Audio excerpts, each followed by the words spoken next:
Assalamualaikum warahmatullahi wabarakatuh. Selamat malam. Perkenalkan, nama saya Putri Kamesari selaku Ketua PBL Kelompok 5 yang berjudul Sistem Informasi Aplikasi Dana Amal.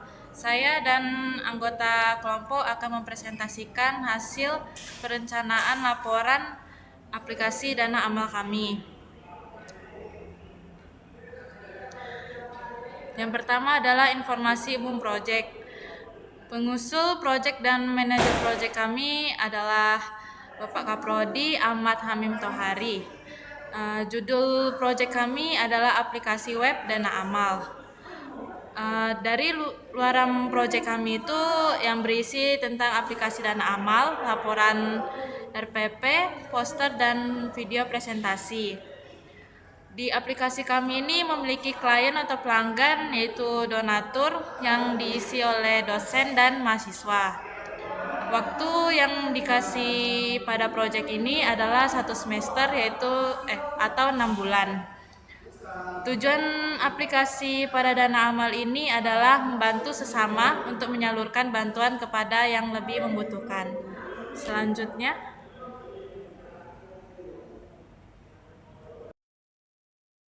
Selamat malam, saya Brilianti Anastasia Putri. Saya akan menjelaskan tentang ruang lingkup aplikasi Dana Amal yang telah kami rancang. Aplikasi ini bertujuan untuk memudahkan proses penggalangan dana dan penyaluran donasi kepada mereka yang membutuhkan. Dengan adanya aplikasi ini, kami berharap dapat membangun rasa kepedulian sosial di kalangan mahasiswa. Pertama, mari kita bahas tujuan amal. Tujuan amal dalam aplikasi ini bisa dibedakan menjadi 2 kategori, yaitu kategori spesifik dan umum. Kategori spesifiknya, Dana Amal ini berfokus pada isu tertentu seperti membantu anak yatim, penyandang disabilitas, atau korban bencana alam. Dan untuk tujuan umumnya, di sisi lain tujuan ini bertujuan untuk membantu masyarakat yang kurang beruntung secara keseluruhan tanpa fokus pada satu isu spesifik. Selanjutnya, sebagai sumber dana ini kita kumpulkan dari donatur. Donaturnya itu berupa mahasiswa dan dosen. Lalu berikutnya ada penyaluran dana. Dana kita salurkan kepada yang membutuhkan melalui uang tunai. Lalu ada monitoring dan evaluasi. Proses monitoring dilakukan melalui feedback dari penerima manfaat dan evaluasi program untuk menilai dampak dari program yang telah kita laksanakan. Jadi maksudnya kami dapat mengetahui dari mana bagian itu bisa dicek nggak? Jadi maksudnya kami dengan mudah dapat mengetahui di mana bagian kurang dan kelebihan aplikasi yang kami buat. Selanjutnya,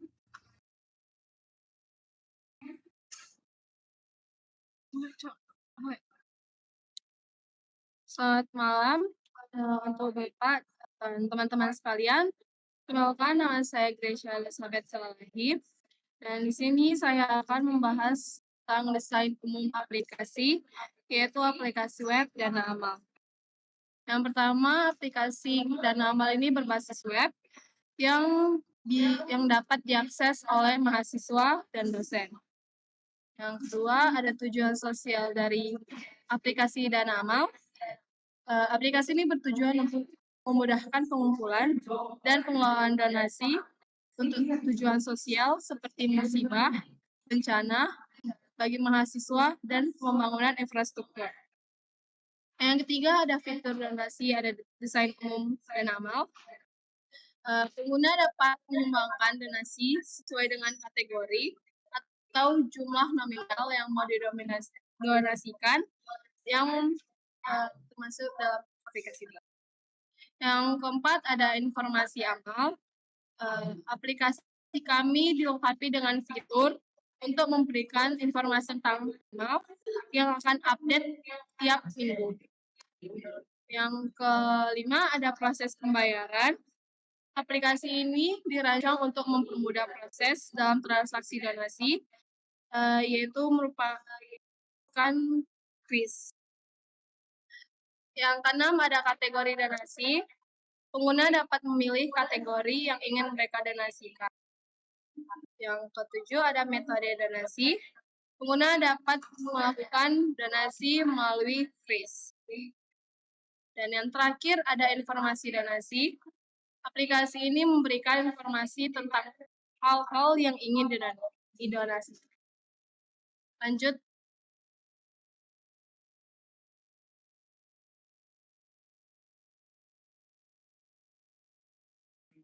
Kenapa?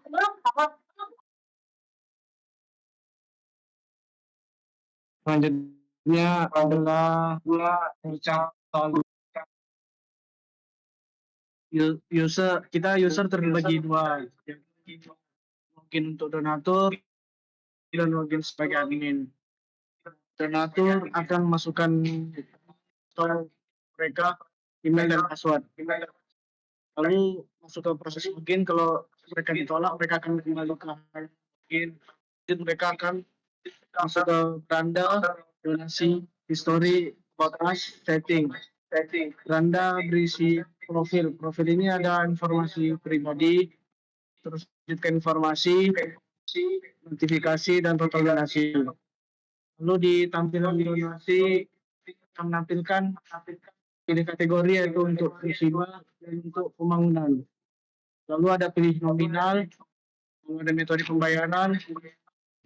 Lalu jika ingin donasi, kalau misalnya tidak jadi, dia akan balik lagi ke donasi awal. Mereka akan terima notifikasi mail. Lalu di story ada tanggal, jam kapan berdonasi. Lalu nomor transaksi, nominal donasi, dan kategori yang didonakan. About us berisi visi misi, terbelakang aplikasi, setting berisi ganti password dan email, username, dan ganti bahasa. Lalu kalau logout, mereka bisa, kalau misalnya mereka logout, mereka akan kembali ke halaman login. Kalau tidak, ya tetap di.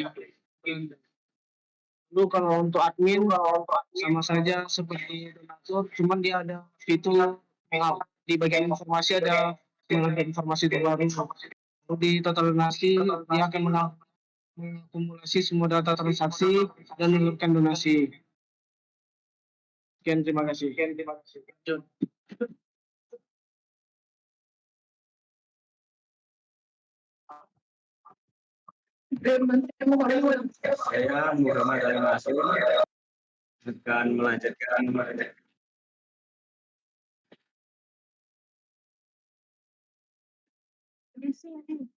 Saya Muhammad Ali Masud akan melanjutkan presentasi dari tim PBL kami. Saya akan menjelaskan metodologi pengembang. Dalam metodologi pengembang ada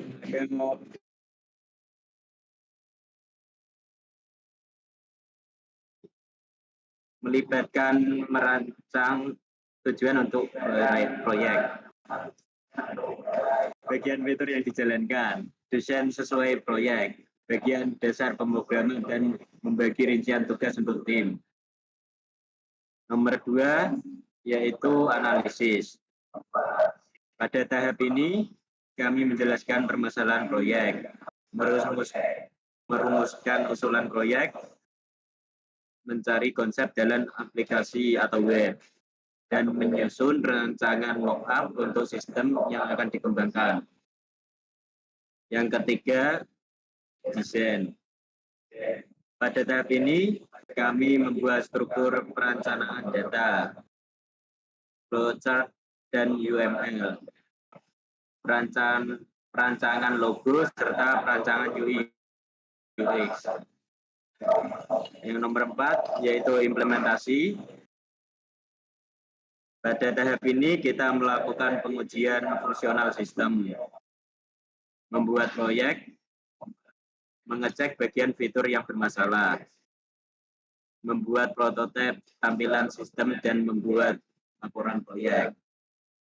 Oke, selanjutnya akan dipresentasikan dari tim kami.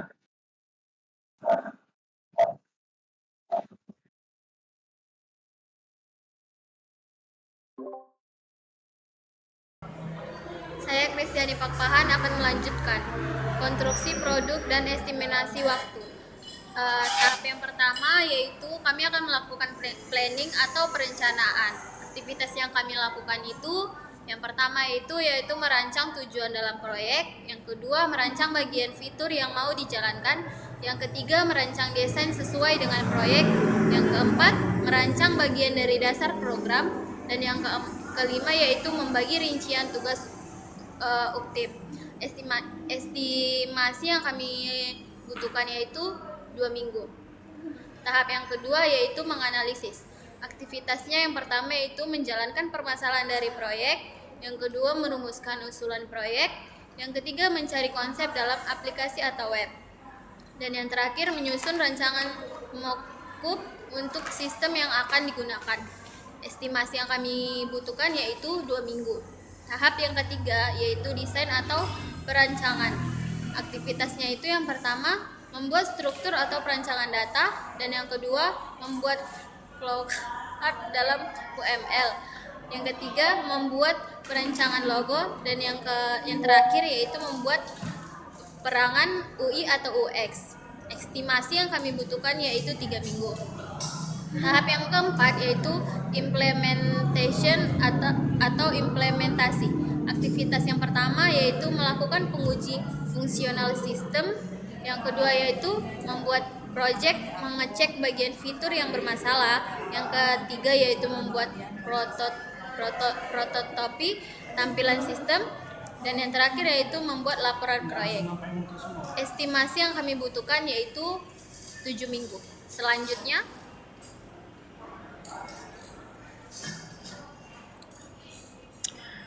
selanjutnya yaitu tempat untuk kegiatan proyek kami ini. Tempat kami dibagi menjadi 3 tempat. Lokasi utama kami itu berada di lab 704 di lantai 7. Yang kedua, kami ngerencanain proyeknya di gedung Tekno. Jadi gedung ini akan menjadi tempat penyelenggaraan proyek kami, dan kami mendiskusikannya secara langsung. Yang ketiga adalah platform komunikasi. Jadi kami bukan sekedar di offline aja, kami juga melakukan Discord, Google Meet atau Zoom secara online. Selanjutnya ada tim proyek dengan Bapak Manpro kami, Pak Ahmad Hamim Tohari, SSTMT, dan saya Putri Kamlesari selaku Ketua Kelompok. Yang ketiga adalah anggota kelompok kami yaitu Alif Rizkullah, yang keempat adalah Muhammad Ali Maksum, yang kelima adalah Kristiani Pakpahan, keenam Gracia Elizabeth, yang ketujuh adalah Brilianti Anastasia Putri. Inilah hasil presentasi kami. Terima kasih. Saya selaku Ketua Kelompok Putri Kamlesari. saya Kristiani Pakpahan. Dan Saya Muhammad Ali Basson. Saya Gracia Elizabeth. Saya Brilianti. Maaf kalau ada kata yang kurang berkenan. Terima kasih.